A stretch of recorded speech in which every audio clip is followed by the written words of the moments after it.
talk about the dashes. A dash is a line. And we put this in our writing for a very particular purpose.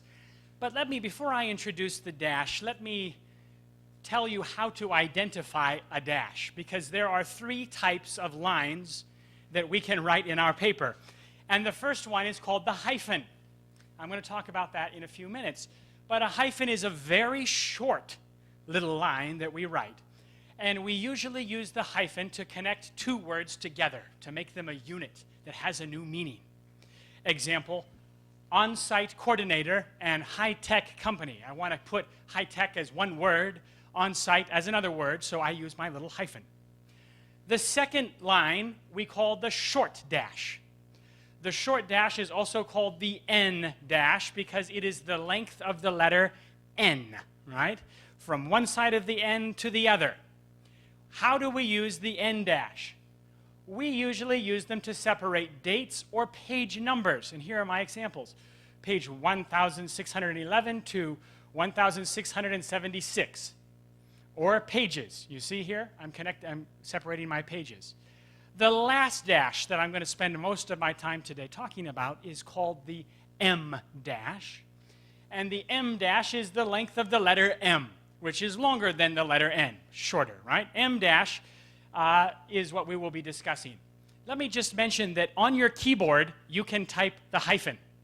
But to get the N dash and the M dash, you must go up into the menu. I know you never go up there. Nobody does, but go up into the menu symbols. If you go up there, and you'll find the whole little, you can select the N dash and the M dash. Indian mafan, I know, but don't just put two hyphens together. There'll be a little space there, and it will look weird. You should need to get the right symbol,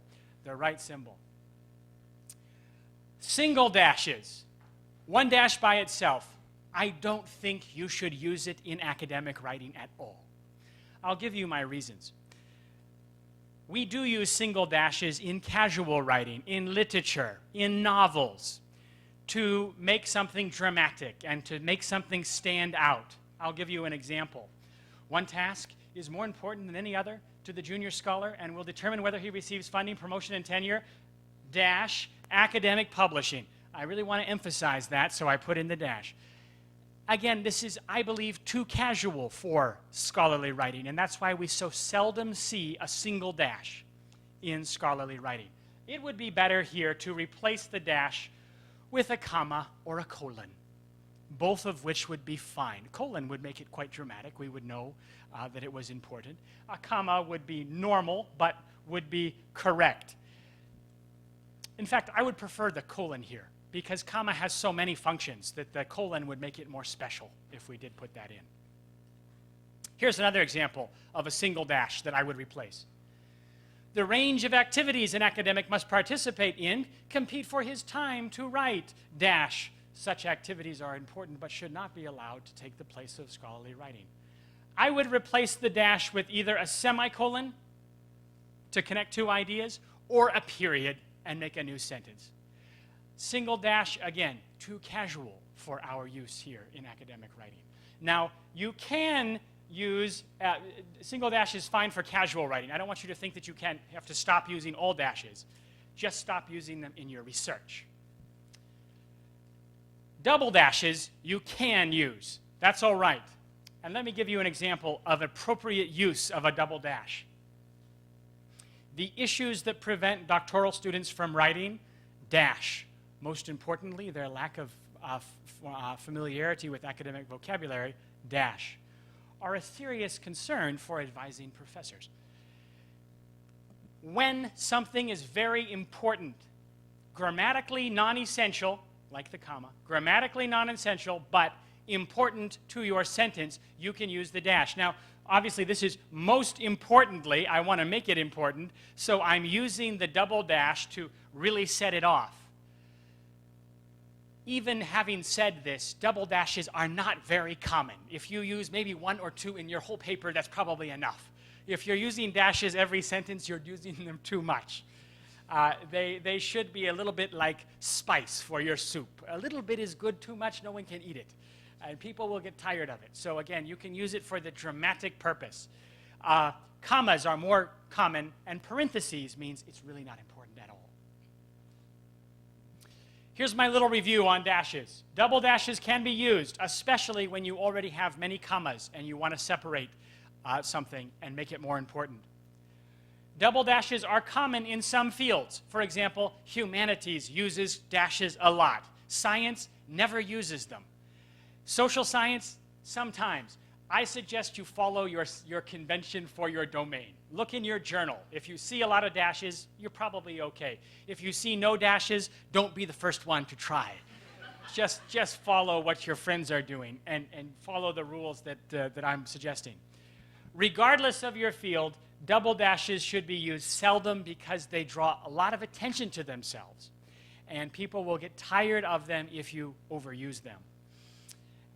You can use double dashes, but replace the single dashes with colons, commas, or even periods. Don't use a single dash. Let me talk about when to use a hyphen. The AIP, the American Institute of Physics, has this to say. They say, avoid the hyphen when it does not serve a useful purpose. That's a very good suggestion. So let's talk about exactly when we should and should not use a hyphen, and let's understand how where we put the hyphen will affect our meaning. Look at these two examples. 24-hour reactions has a different meaning from 24-hour reactions. You see how putting the hyphen in a different place really does change our meaning because it makes two words into one unit or one idea for our reader, which is why it can be so useful. Basically, hyphens make compound words. And they put two words together that now has a different meaning than the original two words had separately. And here are some examples. One-to-one correspondence. Blue-green. Gain bandwidth. Analog to digital conversion. State-of-the-art. Scholar-poet. We are putting in the hyphen to make those two words have a new single meaning. Most compound adjectives must be hyphenated if they immediately come before our noun. Compound adjective means two adjectives together to describe the same noun. When we put two adjectives together before the noun, most of the time we will hyphenate them. Examples: differential mode current. Differential and mode are both describing current. They're both coming before my noun, thus they must be hyphenated. Well-known fact. Well and known are together, well-known. High frequency, low-pass filter, odd integer terms, steady-state voltage, common mode voltage. I'm putting two adjectives together before my noun. Those two adjectives will be hyphenated. Now, let me just say that if I were to write these same adjectives not in front of the noun, they would not be hyphenated.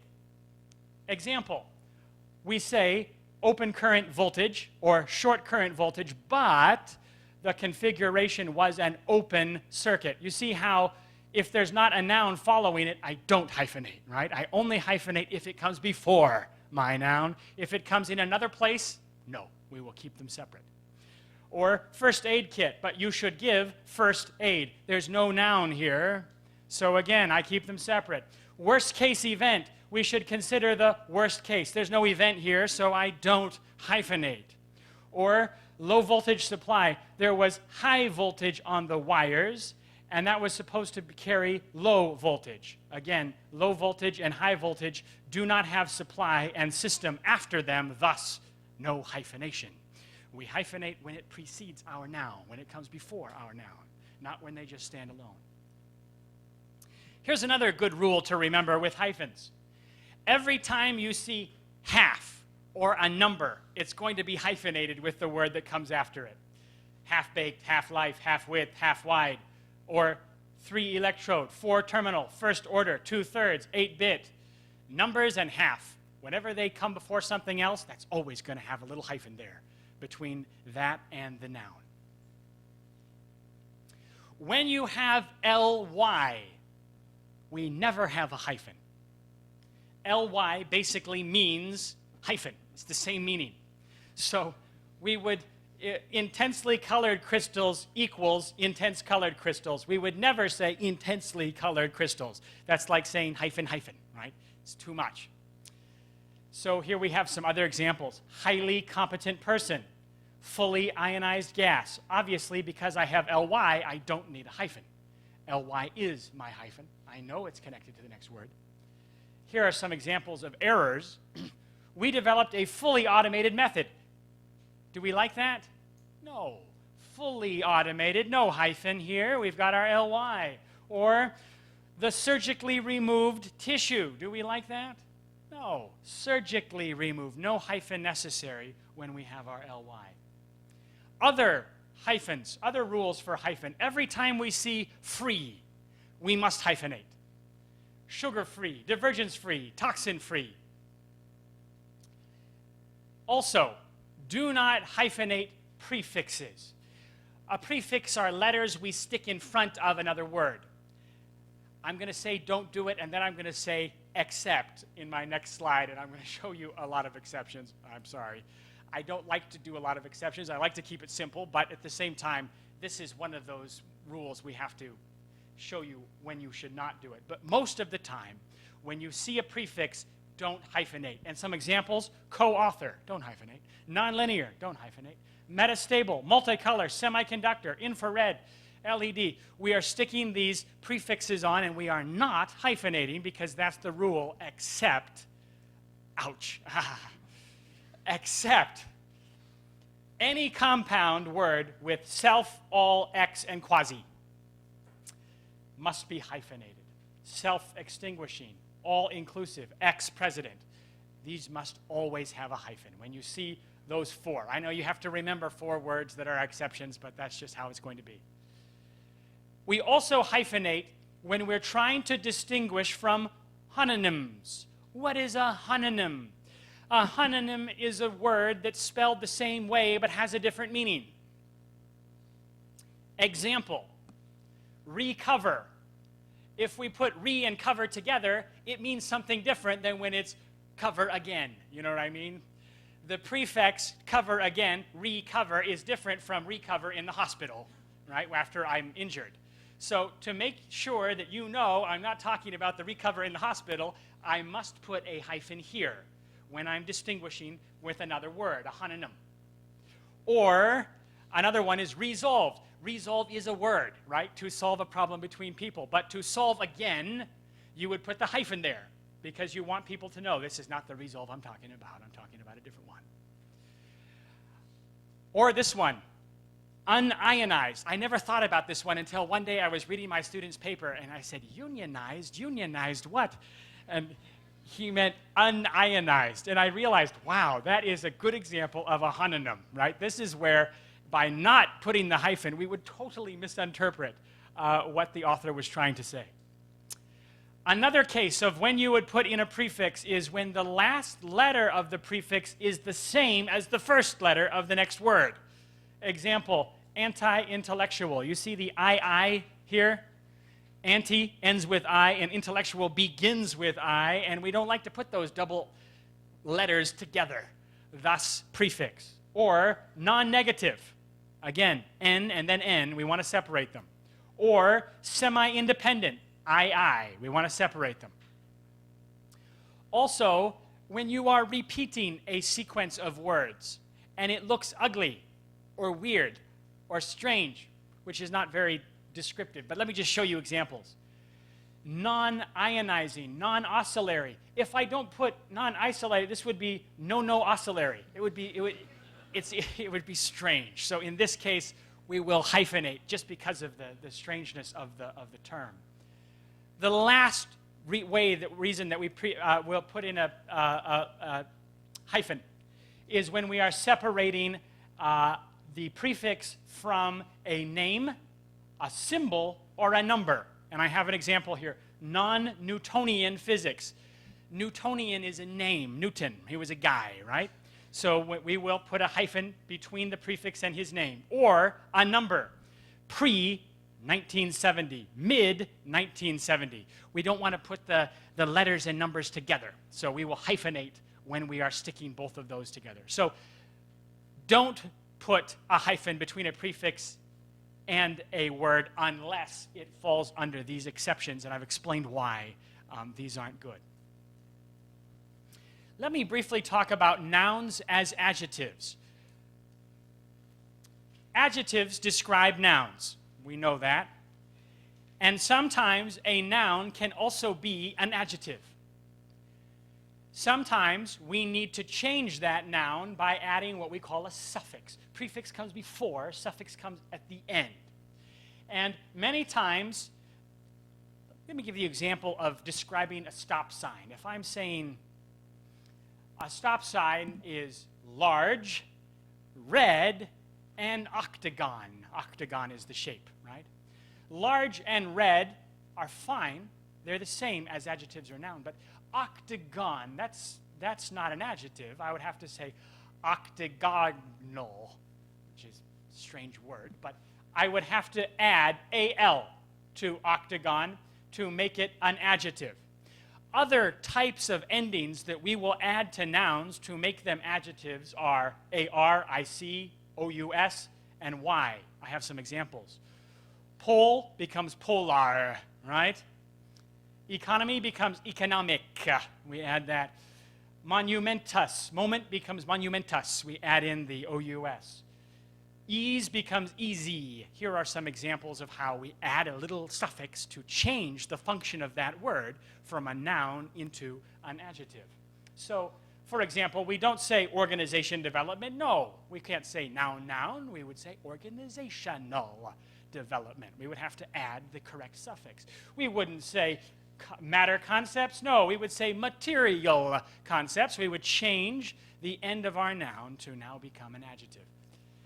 Now, here are some examples of nouns that don't need to be changed. And this is the tricky thing, and this is why we sometimes need to use our friendly dictionary, don't we?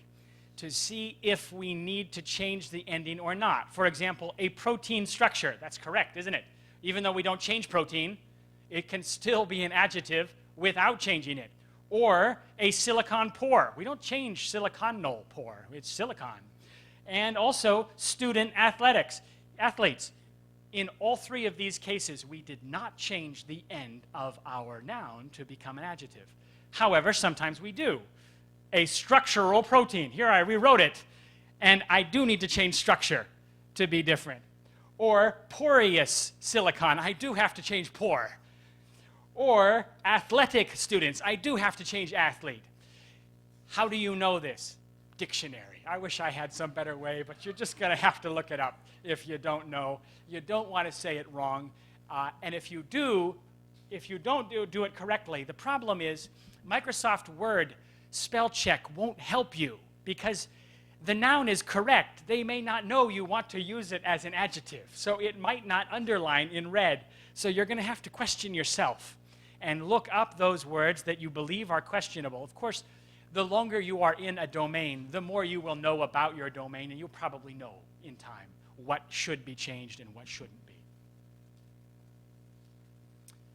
Of course, every time we use an adjective to describe a noun, we use the singular form of the noun.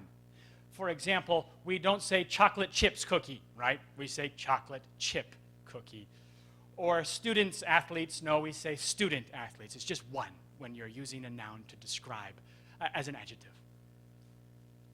Except, yeah, I hate the exceptions too, but data and media. We say data analysis, even though data is more than one. And many people forget this. Single data is a datum, right? And a single media is a medium. But because we are so comfortable with data and media instead of datum and medium, we always use it, only in this case, we use the plural, or more than one, to describe our noun. How do we use as, because, and since? As academic writers, we are very concerned about the language that we use. We are especially concerned about our word choice. We want to use words that have a single, strong meaning. We are suspicious and we doubt words that have many meanings because my reader must guess which meaning I'm talking about. We like words that have a precise single meaning, and these three words are very commonly confused because some of their meanings will overlap with each other.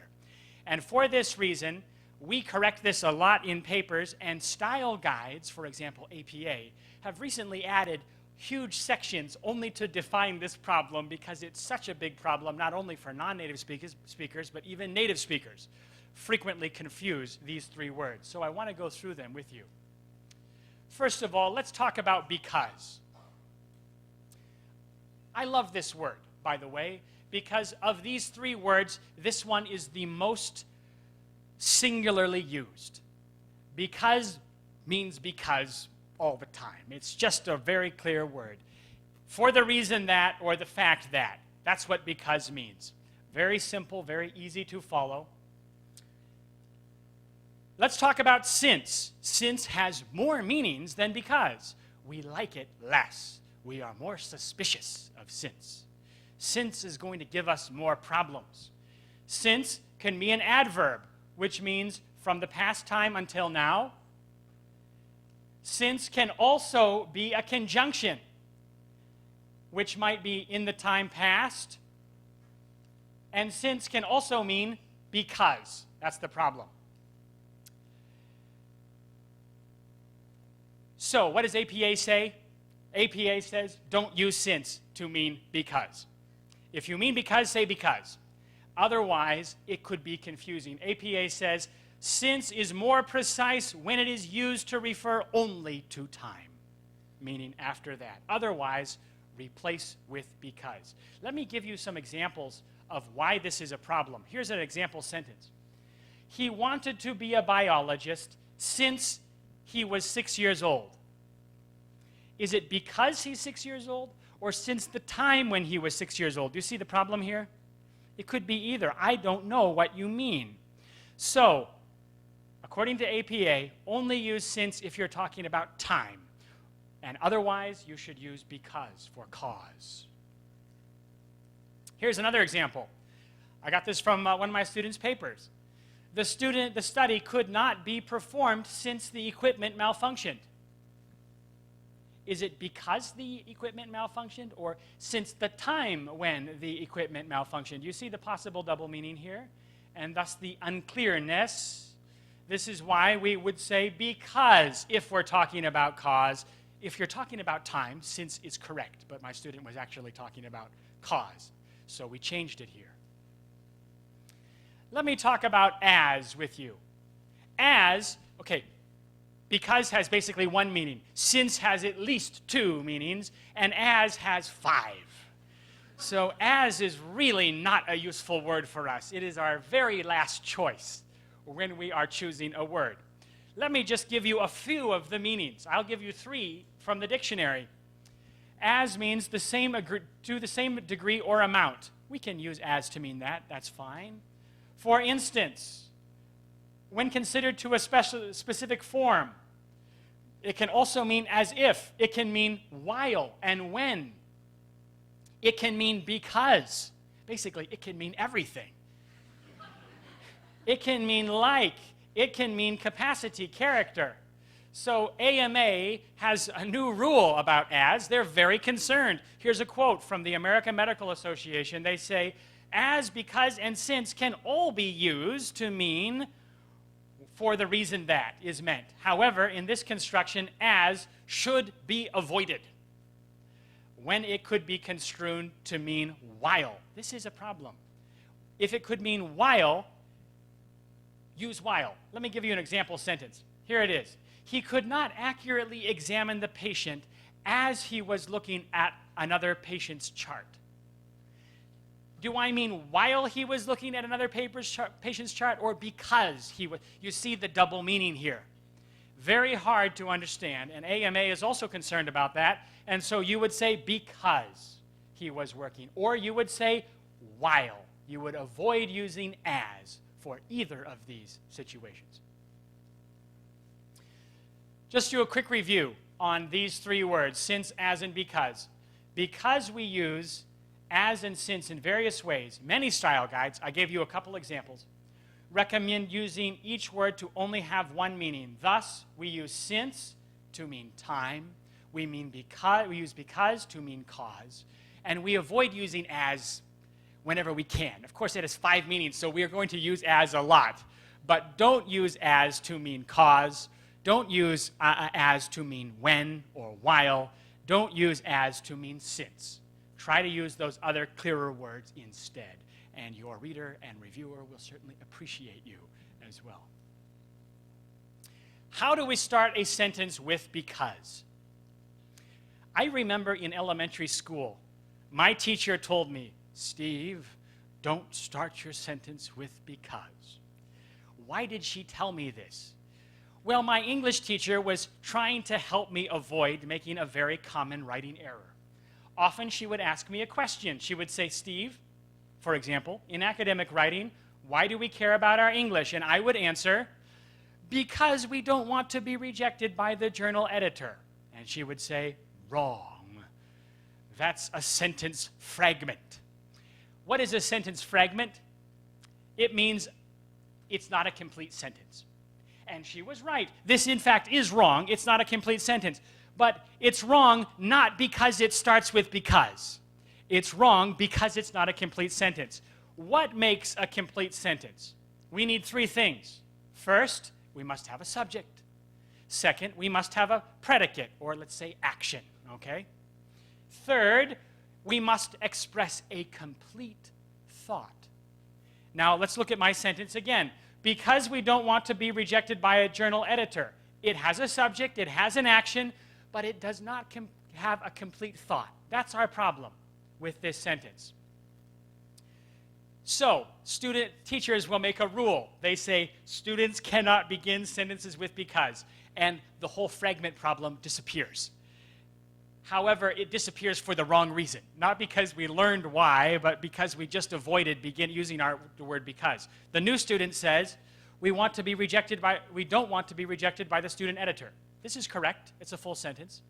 A better student says, we care about English because we don't want to be rejected by the student editor. He puts because in the middle of his sentence, and it's a good student, It's correct. However, I want to go back and discuss this rule again with you because, in my opinion, because is just a wonderful word to start sentences. And when we don't use it, we often use a lot of really bad substitutes that are long and redundant. Let's talk about how do we get a sentence fragment or incomplete sentence. Basically, an incomplete sentence occurs when we have a dependent clause used as a sentence. Dependent means depends on something else. And we make our clause or our sentence dependent when we use words like because, when, if, and while, right? These words mean that I'm dependent on some other idea somewhere else in my sentence. So, for example, because I don't like stinky tofu would be a dependent clause. I could say I don't like stinky tofu, but when I add because, it becomes dependent, right? It was independent, but now I put because, and now it's dependent. But if I completed my thought, I would say, because I don't like stinky tofu, comma, I avoid going to night markets, and now I have a complete thought, right? Now I have a complete idea. Or, when students act crazy. When makes my clause dependent. But if I finish my thought, when students act crazy, teachers often take sick days. Now I have a complete thought, right? I have completed my idea. So my suggestion for English teachers, who probably aren't really here today, but rather than telling our students to not use the word because, just tell our students to finish their thoughts. And if they finish their thoughts beginning with a word like because or while or when is fine. So here's my little conversation that might happen. Why do we care about our English student? Because we don't want to be rejected by the journal editor. Teacher says, finish the thought. Because we don't want to be rejected by the journal editor, what? Student says, because we don't want to be rejected by the journal editor, we care about our English. Han Songming, the teacher says. That's right. Let me show you, too, that we can put because in different places in our sentence and it's still correct. I could say, because I avoid going to night markets because I don't like stinky tofu, or because I don't like stinky tofu, I avoid going to night markets. 都可以. Either one is correct. I'm completing my thought. And because is less redundant than these other options that I so commonly cut out of my students' papers. Because they don't want to begin with because, they say, due to the fact that, garbage. Owing to the fact that, on account of, on the grounds that. Not only are they long, they're often very unclear. On the grounds that, what does that mean even exactly? I'm not totally sure. And so they're forced into these long phrases, all of them much worse than that good old word because, which they certainly can use if they just complete their thought, right? It's also clearer than these words. Due to, especially due to, which we should not use to start a sentence, by the way. There is a rule about that. Due to, since, as, being, considering, seeing, since. All of these have double or triple meanings, whereas because just has one meaning. And remember our rule, the more uses we have for the word, the more we hate the word.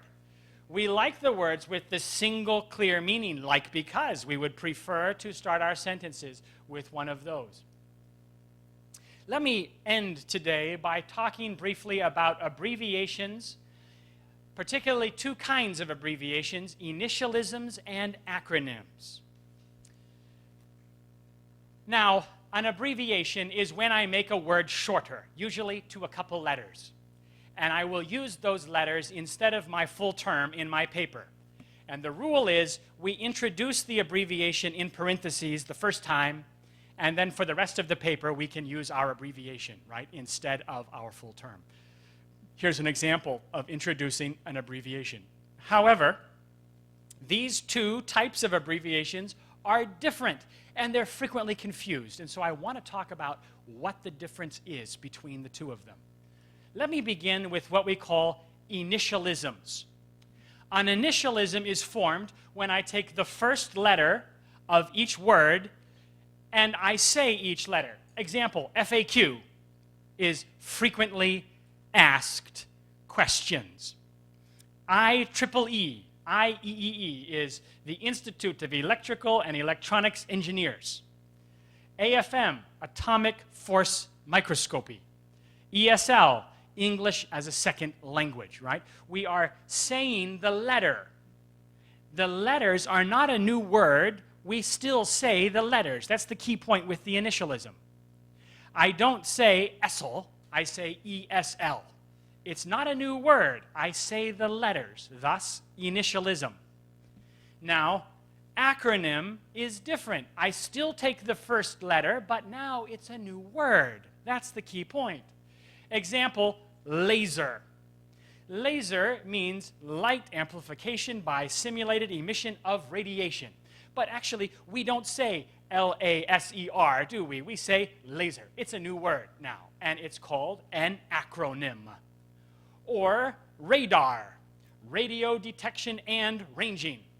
Each letter forms a new word, but that is a phonetically pronounced word, right? I don't say R-A-D-A-R, no, I say radar. Scuba, another example. Self-contained underwater breathing apparatus. Now, the words that I just gave you are so common that we actually write them in lowercase, not uppercase. Most of the time, we will write them in all capital letters, like this one, PIN. PIN is personalized identification number, right, for your ATM machine. Or MET, M-E-T, mobile equipment technology, all capital. But when it becomes very common, like these, we actually say them lowercase. Either way, it's a new word. We're not saying the letters. We're not saying MET, we're saying MET. We're not saying PIN, we're saying PIN. The word itself has changed. Why do we care about this? Because when we pronounce something differently, the grammar will also change when we write about it as well. It will change our pronunciation. And let me give you an example. For example, acronym AIDS or initialism HIV. One is a word and one is an initialism, right? And when I write my paper, we have a rule for using a or an. If it sounds like a consonant, we will use, for example, HIV requires an, because H, you hear the sound? But if I say the term a human immunodeficiency virus, it will change. So I must know whether I pronounce the letters or whether I pronounce it as a word, because that will change whether I use a or an with that initialism or acronym in my paper. Also, let me just mention that if you don't use the term correctly, your reviewer may begin to doubt how professional you are in your domain. He may begin to doubt how familiar you are with those terms. So it's worth looking up at least one time whether it's an initialism or an acronym. Both of them are very common. There's no way to predict which one it is. Let me also just say that we don't usually pluralize our abbreviations. We don't say ISs for information system or GM for General Motors for more than one. We just use it as a term, GM or IS. Another problem that we often have with our acronyms is redundancy. Sometimes I see papers and the student will repeat himself. Here's an example. RIE means radioactive ion etching, right? But he will say RIE etching, but that's like saying etching, right? We are repeating ourselves. Or PIN number, but N is for number, right? So we're saying number. Or RAM memory, but random access memory is memory. We know that. So don't repeat the term after an acronym if the term is already in your acronym itself. And your reviewers, again, will know this and expect you to follow this as well. It's okay in casual conversation, but when we're writing formally, we want to use the formal term correctly. Also, sometimes students think that whenever they have a capitalized initialism, that the term must also be capitalized. TQM is capitalized, but actually we write total quality management. We do not capitalize because it is not a proper noun, right? So make sure that just because you capitalize the initialism doesn't necessarily mean that the actual term will need to be capitalized as well. Good tool to use is Google Scholar or Wiki. You can check that in 2 minutes and save yourself some embarrassment during your peer review. How? Well, that's all that I have for you today. Appreciate your coming and spending this time. It was good to talk with you. Every week I post another answer to a question on my blog here, editingblog.tw. You're welcome to look at the conversation. You probably already received the e-newsletter, which is great. That's the same content there. If you need editing or translation, we now have 31 full-time editors and translators here in our Taipei office. And all we do every day is research papers, and only for Taiwan. So we're very professional at decoding the Taiwanese English and getting it published. We've been doing it for 9 years now, and we'd be happy to help you with your paper as well. Thanks for coming, and bye-bye.